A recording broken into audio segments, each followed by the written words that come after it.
क्योंकि दोस्त है ना, पता है मसला नहीं है इज्जत का, सब बराबर ही चलता है। आपकी अगर कोई नेगेटिविटी उसको पता है तो आपको भी उसकी नेगेटिविटी पता होगी, वो ज़रा कुछ करे ना उसको बोलो भाई मुझे भी पता है, तो वहाँ पे हाथ हल्का रहेगा, ठीक है ना। दोस्तों में शुरू करें। फिर जब आपके अंदर एक ख्वाहिश और आग होगी कि मुझे इसको सीखना है, तो फिर आप जो है बाहर भी लोगों से बातें करना कोशिश करें। जब आप प्रैक्टिस करने लगेंगे ना, थोड़ी सी ज़बान में लुकनत हो सकता है आ जाए, या कुछ वर्डिंग्स आपकी सेट नहीं हो, लेकिन थोड़े टाइम की प्रैक्टिस के बाद आप इसमें सक्सेसफुल हो जाएंगे। आप इसमें सक्सेसफुल हो जाएंगे। और लेट्स सपोज किसी ने लिखा है कि मुझे सबक याद नहीं होता, तो भाई उसका रिसेट ये है कि आपने गमगीन नहीं होना है, और आपने लिखना है कि भाई मैं परेशान नहीं होऊंगा कि मुझे सबक याद नहीं हो रहा, बल्कि मैं अगर 1 घंटा याद करता हूं तो मैं 1.5 घंटा याद करूंगा, अगर मैं 2 घंटे याद करता हूं तो मैं 2.5 घंटे याद करूंगा, अगर मैं सिंपली ओरली याद कर रहा हूं तो मैं अब उसे लिखना शुरू करूंगा।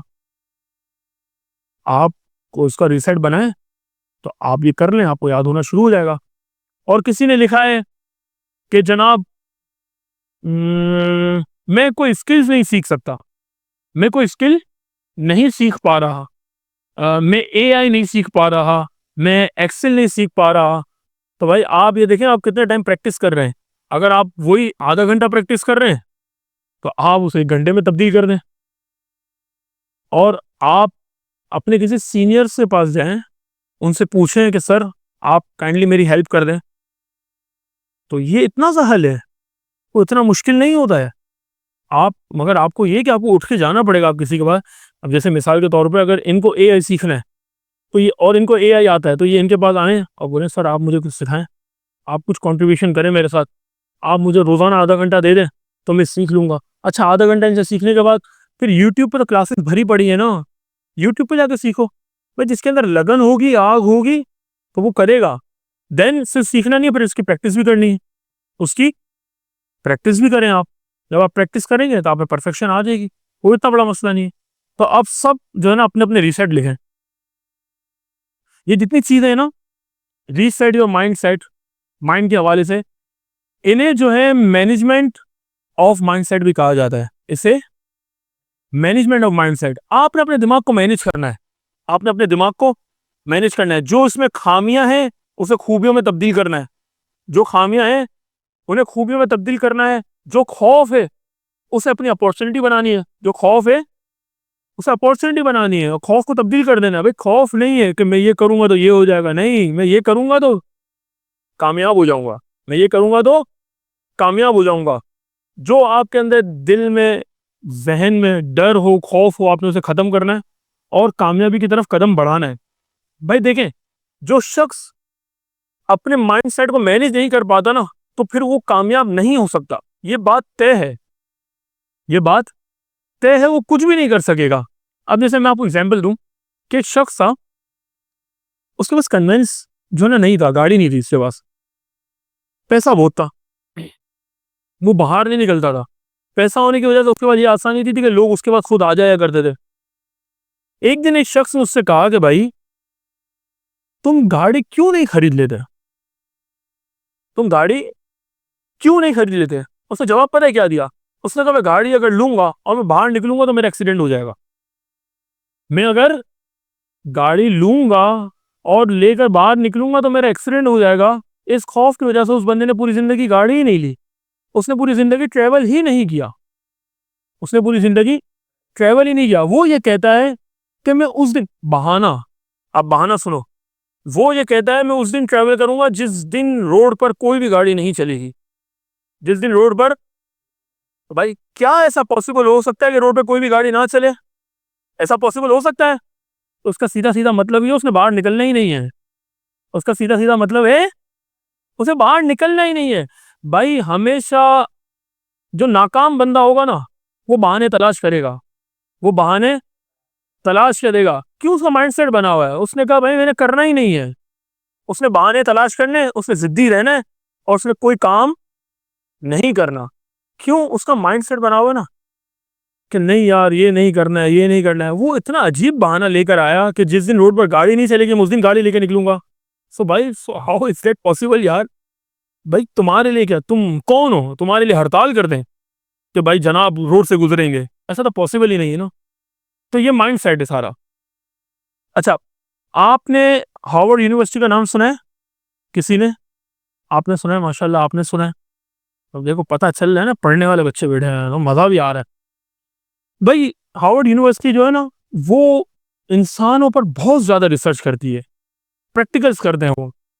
मैंने उनकी काफी रिसर्च पढ़ी है और अपने दोस्तों में शेयर भी की है, लेकिन हमारे टॉपिक के मुनासिबत से मैं आपके पास एक रिसर्च जो है शेयर करता हूँ। अच्छा, आपको पता है आप अच्छा, आपने तो खैर 9 मैट्रिक हमारे यहाँ से यहीं से की है, केमिस्ट्री से ना। बायो के जो स्टूडेंट्स होते हैं ना, उन्हें ये बात मालूम है कि जब भी प्रैक्टिकल किया जाता है ना इंसान के लिए, तो अब जाहिर सी बात है 9 क्लास के स्टूडेंट के आगे बॉडी तो नहीं रखी जाएगी, ह्यूमन बॉडी। उनके आगे फ्रॉग रखा जाता है, वो फ्रॉग का ऑपरेशन करता है। आपने देखा तो होगा ना, हमारे स्कूलों में जो साइंस लैब होती थी, उसमें ना एक जार के अंदर केमिकल के अंदर फ्रॉग्स होते थे, वो हम बड़ी मस्ती करने भी जाते थे उसके साथ। देखे थे फ्रॉग्स, मेंढक, देखा है ना? पंजाबी में उसको बोलते हैं डड्डू, डड्डू। तो देखे आपने? मेंढक के ऊपर ऑपरेशन किए जाते हैं, क्योंकि मेंढक का जो इनर जितना सिस्टम है ना, वो इंसान से काफी ज्यादा मुशाबियत रखता है, इंसान से। और बाज़-औक़ात बहुत ज्यादा जो है ना प्रैक्टिकल और रिसर्च की जाती है माउस पर, चूहे पर। चूहे पे ऑपरेशन किए जाते हैं। वो बायो के स्टूडेंट्स उन्हें पता होना चाहिए क्यों करते हैं। बहरहाल हार्वर्ड यूनिवर्सिटी में एक रिसर्च की गई, एक प्रैक्टिकल किया गया ग्रास हॉपर पे। किस पे? टिड्डा। देखा है? हाँ भाई, देखा है? अब तो बहुत कम हो गए ना, क्योंकि हमारे यहाँ ग्रास ही नहीं है। हमारे जो पार्क है वहां भी मिट्टी है, वो गंजे पार्क है। वो अब कितना अजीब लग रहा है बोलने में, गंजे पार्क है यार। मतलब क्या कह रहे हैं ये सारा निज़ाम। तो ये निज़ाम आप लोगों ने बदलना है आगे आगे भाई। आप लोगों ने चीज़ें देखकर अपने ना मोटिवेशन लानी है कि ये इस तरह हो रहा है, मैं बेहतरीन कर दूंगा सारी चीज़ें, और हमने काफ़ी आगे आना है इंशाल्लाह। तो मैं लिटरली आपको बताऊं, मैंने भी बचपन में ही देखा, अब तो नज़र ही नहीं आता दिखता ही नहीं है। तो ग्रास हॉपर जो होता है ना, वो बेसिकली वो क्या करता है? वो फ्लाई करता है कि जंप करता है? जंप करता है। वो फ्लाई नहीं करता है। उसकी जंप इतनी हाई होती है कि यूं लगता है कि वो फ्लाई कर रहा है। और बाजू का अगर उसमें पर हो ना, तो वो किसी काम के नहीं होते। वो मूवमेंट करते हैं, बेसिकली उसके जो लेग्स है ना, उसकी टांगे, 6 टांगे होती हैं, वो स्विंग करती हैं और वो उसके जरिए ना जंप लेता है। और उसकी एवरेज जंप जो है ना, वो 6 फीट की है। देखा है ना वो कितनी खतरनाक, वहां से यहाँ एकदम ऊपर आ जाता है, कपड़ों पे चिपक जाता है। ऐसा हुआ है कभी बचपन में आपका? हाँ, मेरे साथ तो हुआ है, आके कपड़ों पर। तो वो ना जंप करता है। तो सर, यूनिवर्सिटी ने जो है ना उसके ऊपर रिसर्च की, माइंड सेट की रिसर्च हो रही है, क्योंकि माइंड सेट से मुराद सिर्फ इंसान। देखिए, हर जिस चीज के अंदर रूह है, जो लिविंग थिंग है, जो चीज में एहसास है, वो उसमें पेन है। उसमें क्या है? पेन, दर्द है, खौफ है, हिचकिचाहट है, नेचुरली है, लेकिन उसे दूर भी किया जा सकता है। तो उन्होंने भाई क्या प्रैक्टिकल किया कि उन्होंने, आप समझे, एक एक्वेरियम या एक कैप्सूल, एक बार बनाया उन्होंने, गिलास का, शीशे का। ग्रास हॉपर की जंप कितनी है? 6 फीट। उन्होंने उसे बनाया 5 फीट का, और उसमें उन्होंने इस ग्रास हॉपर्स को डाला कुछ, और उन्होंने प्रैक्टिकल किया। उन्होंने देखा कि जब वो टिड्डा छलांग मार रहा है ना, जंप कर रहा है, तो वो कितने पे कर रहा है? उसकी फितरत क्या है? 6 फीट फितरत है। लेकिन वो 6 पे जब करने जाता है, तो उसके जो ना सर पे, उसके हेड पे शीशा लगता है और वो गिर जाता है। वो दोबारा प्रैक्टिस करता है, वहां से यहाँ आता है, यहाँ से वहां जाता है। सर 3 दिन बाद जब उसे निकाला गया ना, और उसे खुले में छोड़ा गया, जब उसे ग्रास पे छोड़ा गया, तो रिसर्च है कि उसकी जंप 6 फीट की जगह 5 फीट हो चुकी थी। उसकी जंप 6 फीट की जगह 5 फीट हो चुकी थी। फिर कुछ दिनों बाद उन्हीं ग्रास हॉपर्स को उन्होंने फिर पकड़ा। अब उनकी फितरत क्या है? जंप करने की। 5 हो गई। उन्होंने उनका कैप्सूल का साइज छोटा कर दिया, वो जो बॉक्स था उसका साइज छोटा कर दिया, और उसे कर दिया 4 फीट। कितना कर दिया? और 3 दिन के लिए उसे अंदर ही छोड़ दिया। फिर जब उसे बाहर निकाला गया, तो बाहर आने के बाद उसकी जंप अब 5 फीट नहीं थी, कितनी थी? 4 फीट थी। क्यों? क्योंकि उसका माइंड सेट बन गया था। वो जब 6 फीट की जंप ले रहा था ना, तो 5 फीट पे जब वो टकरा रहा था तो उसको पेन हो रहा था। उस पेन से बचने के लिए उसने अपना कंफर्ट जोन चेंज करा, उसने 5 फीट पर आ गया। फिर जब उसकी 5 की आदत हो गई, फिर उसे डाल दिया गया 4 फीट के कंटेनर पे, और जब वो जंप लेने लगा 5 की, तो वो बेसिकली 4 की हो रही थी क्योंकि उसके सर पे लग रहा था। तो उसकी आदत हो गई, वो उसमें ना घुल गया, वो भूल गया अपने 6 फीट को, और वो घुल गया है 4 के अंदर। जब उसे बाहर निकाला गया वो 4 पर था। अब मजे की बात, भाई उसकी फितरत चलो 6 से 4 पे आ गई, लेकिन उसका काम तो है ना जंप करना, जंप करना उसकी फितरत तो है ना। उसे उन्होंने बंद कर दिया उसी उसके साइज के कंटेनर में। लेट सपोज अगर उसकी हाइट, उसकी जो लेंथ है वो 3 इंच है, तो उसे 3 इंच के बॉक्स में बंद कर दिया गया, माचिस की डब्बी में पैक कर दिया गया उसे, और 10 दिन छोड़ दिया। साइंसदान हैरान हो गए, जब उसे बाहर निकाला गया ना, तो वो उड़ना ही भूल चुका था,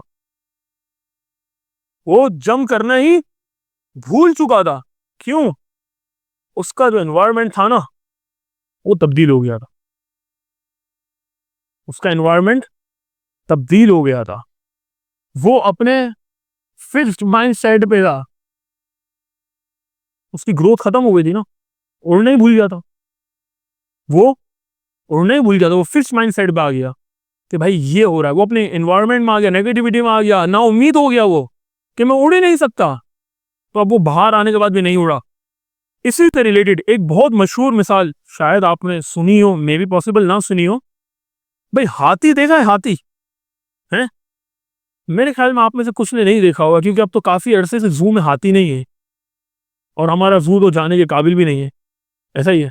जू लाहौर का जबरदस्त, कोई गया है लाहौर के जू में? बड़ा जबरदस्त जू बना हुआ है वाकई, वहां जाके लगता है, और फिर बंदा देखता है अल्लाह की मखलूक है वो, जो सारे चरिंद परिंद और जानवर है, बड़े मुख्तलिफ अनवा के, बड़ा जबरदस्त है। तो आप ना गूगल पे सर्च कीजिएगा क्लास के बाद, और लाजमी कीजिएगा, उससे आपको मोटिवेशन मिलेगी भाई। और सर्च क्या करना है आपने? आपने सर्च करना है चेन्ड एलिफेंट। क्या सर्च करना है? मैं लिख देता हूं आपको। आपने लिखा चेन्ड एलिफेंट। चेन्ड का क्या मतलब है? जंजीर से बंधा हुआ हाथी। क्या मतलब है? भाई हाथी है ना, हाथी की हाइट 20-25 फीट तक जाती है, और इससे भी ऊंची जाती है। नॉर्मल हाइट बता रहा हूँ 20-25 फीट, फिर ये इससे भी ऊंचा होता है। और तगड़ा तो कितना होता है तो सबको ही पता है। जब ये हाथी है ना छोटा होता है, यानी जब बच्चा पैदा होता है ना, जब इनको इंपोर्ट किया जाता है, जू में लाया जाता है, कहीं भी जू में, बाहर के हो चाहे हमारे पाकिस्तान में लोकल जू हो, तो जब हाथी का बच्चा लाया जाता है ना, तो उसके पाँव में एक मजबूत जंजीर बांध दी जाती है, और उस जंजीर को हुक से बांध दिया जाता है। उस जंजीर को हुक से बांध दिया जाता है। काबिल गौर बात है, आप सुनेंगे आपको मजा आ जाएगा, आपकी तबीयत खुश हो जाएगी कि माइंड सेट किस तरह कंट्रोल होता है। अब वो है हाथी बच्चा, छोटा सा है, उसने पाँव पे डाल दी जंजीर। अब जब वो खींच रहा है ना जंजीर, वो मूव नहीं कर पा रहा, क्योंकि जंजीर बड़ी टाइट होकर ना, जो हुक भी है ना वो भी बड़ा जबरदस्त है। और जनाब हाथी को बड़े होने में लग गए 4 साल 5 साल। जब 4-5 साल तक वो जंजीर के अंदर जकड़ा हुआ था ना, जैसे जैसे उसकी हाइट बड़ी हो रही थी, पाँव मोटा हो रहा था, तो उसकी जंजीर को लूज कर दिया जाता था उसके पाँव के हिसाब से।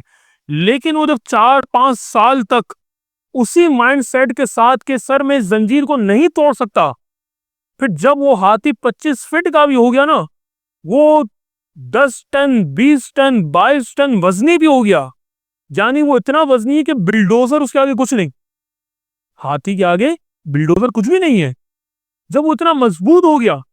इसके बाद भी आप देखेंगे, जब आप जब पिक्चर सर्च करेंगे ना, तो आपको नजर आएगा कि 20-25 फीट ऊंचा हाथी भी सिर्फ एक जंजीर, एक सिंगल चेन से बंधा हुआ है, और वो हिल भी नहीं रहा। बात समझ शरीफ में आ रही है? एक इतना बड़ा हाथी एक मामूली सी चेन से बंधा हुआ है। और मजे की बात आपको बताऊं, जब आप देखेंगे ना, तो आपको पिक्चर्स में, ऐसी पिक्चर्स में मिलेंगी कि इस हाथी के पाँव में चेन तो है, लेकिन चेन का जो दूसरा सिरा है ना, वो हुक पे बंधा हुआ ही नहीं। चेन का दूसरा सिरा हुक पे बंधा हुआ ही नहीं है।